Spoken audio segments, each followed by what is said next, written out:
दहेज, समाज क्या कहेगा। हमें तो आपकी बच्ची पसंद आ गई है। हमारे लड़के की करकाठी के हिसाब से देखे तो दोनों की जोड़ी बहुत अच्छी लगेगी।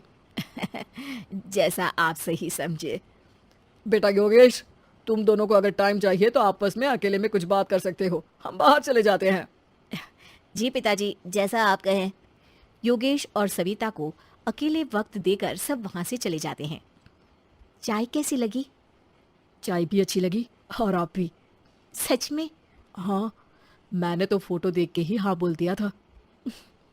मुझे भी आप अच्छे लगे। आपको कुछ पूछना हो तो पूछ लीजिए, जैसे खाना बनाना आता है या नहीं, घर के क्या क्या काम कर लेती हूँ, वगैरह वगैरह। वो तो मेरी माँ आपकी माता जी से पूछ ही लेंगी, वो मेरा डिपार्टमेंट नहीं है। इधर योगेश और सविता जिंदगी भर का साथ जोड़ने की बात कर रहे थे। उधर सविता के पापा योगेश के पिताजी के सामने हाथ जोड़ के खड़े थे। देखिए, हमारा बेटा पढ़ा लिखा है, अच्छी नौकरी करता है। उसमें जितना पैसा लगा है कम से कम उतना तो मिलना चाहिए ना। 10 लाख से कम में तो नहीं हो पाएगा। बेटी हमारी बहुत होनहार है और 7 लाख भी तो कम नहीं होते हैं ना जी। अगर आप हमारी बेटी को शादी के बाद काम करने देंगे तो 3 लाख तो 6 महीने में ही कमा लेगी। हमारे घर में ये सब नहीं होता। औरतें घर संभालती हैं और आदमी बाहर के काम। जरा मेरी बात तो समझिए, एक कार देने के बाद 10 लाख रुपए नगद देने में हमारी कमर टूट जाएगी और इसके अलावा टीवी फ्रिज तो देना ही पड़ेगा। शादी की तैयारियां, मेहमानों की पूछ परख, बारातियों का स्वागत। बेटी की शादी में बाप पर बहुत दबाव होता है जी। देखिए, हमारा बेटा कोई दुकान में रखी चीज नहीं है जिसके ऊपर हम भाव ताव कर सके और आप उसे कम दाम में खरीद लेंगे। 10 लाख से एक भी रुपया कम नहीं होगा। ठीक है, जैसा आप कहे जी, पर आधा पैसा अभी और आधा कन्यादान के वक्त दे देंगे। अरे, इसमें भी किश्त मांग रहे हैं आप? हमने तो सोचा था कि अच्छा परिवार होगा आपका। अच्छा ही परिवार है देवनाथ जी, पर पैसों की थोड़ी तंगी है ना, वरना सब ठीक ही है हमारे परिवार में जी। देवनाथ वहां से अपने बेटे योगेश को लेकर चले जाते हैं और कुंडली मिलवाई जाती है। 36 में से 32 गुण मिलते हैं। जल्दी शादी का मुहूर्त भी निकल आता है। अब कन्या को बुलाइए। आओ बेटी, यहाँ बैठो, योगेश की बाई और। मंत्रोच्चार शुरू करते हैं। मंगलम भगवान विष्णु मंगलम गरुड़ध्वजा मंगलम।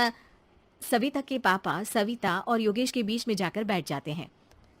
बेटी, तेरी माँ को यहाँ बैठना था, पर तेरी विदाई नहीं देखना चाहती होगी शायद, इसीलिए पहले ही चली गई। बाबा, हंसी खुशी का माहौल है, रोने का समय तो विदाई के वक्त होता है ना, तब ये इमोशनल अत्याचार कर लेना। अभी तो मुस्कुराइए, कैमरा आसपास ही है। तभी पीछे योगेश के पिताजी आ जाते हैं। अभी तक पैसे नहीं आया आपके यहाँ से? उठा लूं क्या बेटे को? आते ही होंगे, मैंने अपने छोटे भाई को व्यवस्था करने के लिए कह दिया था। अरे तो जल्दी कराइए ना, वरना देर हो जाएगी, समझ रहे हो ना आप? योगेश और सविता दोनों एक दूसरे की तरफ देखते हैं। सविता चाहती है कि योगेश कुछ बोले, पर योगेश अपना मुंह दूसरी तरफ फेर लेता है। पापा, कितने पैसे की बात की है आपने? अरे बेटी, तुझे इससे क्या मतलब? मेरी डील की है ना, तो मुझे तो पता ही होना चाहिए। कन्यादान की विधि शुरू करेंगे। तभी योगेश के पिता वापस वहां आ जाते हैं। पैसे देते हैं या बेटे को उठवा लूं? मैं आपके हाथ जोड़ता हूँ जी, थोड़ा सा इंतजार कर लीजिए। देवनाथ वहां से चले जाते हैं। तुम अपने पिताजी से कुछ कहते क्यों नहीं? उनके सामने कोई आवाज नहीं उठाता। ऐसा नहीं है, कोई तो उठाएगा ही। तभी वहां सविता के चाचा एक बैग लेकर आते हैं और सविता के पापा को देते हुए कहते हैं, 9 लाख ही हुए। आत्माराम इशारा करके योगेश के पिता को वहां बुलाते हैं। क्या? सिर्फ 9 लाख? बाकी 1 लाख कहाँ है? नहीं हो पाए जी, शादी के बाद कर देंगे। अरे आप बात से पलट रहे हैं, जल्दी से अभी के अभी पूरे पैसे लाइए, वरना बेटे को उठाऊं क्या? देखिए, मैं आपके पाँव पड़ता हूँ।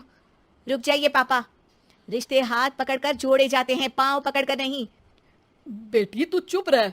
नहीं, ये कब से बस कह ही रहे हैं कि उठवा लूं, पर कोई उठ ही नहीं रहा। लो, मैं ही उठ जाती हूँ। बेटा, अपशगुन हुआ। दहेज लेना सबसे बड़ा अपशगुन है, पाप है, पाखंड है। और योगेश, तुम्हें मैं पसंद हूँ तो कुछ बोलते क्यों नहीं? और तुम्हारे पिताजी, अरे देवनाथ जी, आपके नाम में ही बस देव है, काम तो आपके असुरों जैसे हैं।